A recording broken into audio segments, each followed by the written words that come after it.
స్త్రీ అంటే సహనం, స్త్రీ అంటే ఓర్పు. వారి గురించి ఏం చెప్తామండి? ఎంత చెప్పినా వారి కృషికి కృతజ్ఞత తెలుపగలమా?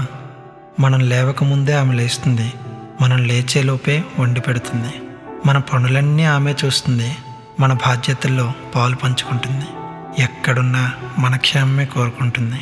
ఇన్ని చేశాక కూడా మనకి భారం ఎక్కడ ఎక్కువ అవుతుందో అని తను కూడా ఉద్యోగానికి సిద్ధమవుతుంది.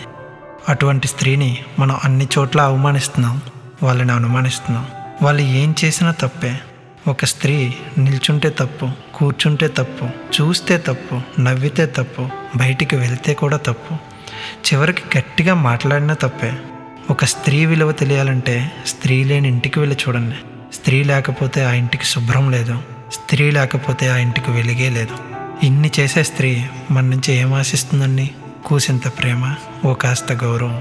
వారి సంకల్పానికి తోడవుదాం, వారి సమానత్వానికి గౌరవిద్దాం. ఇక నుంచైనా వారికి స్వేచ్ఛనిద్దాం.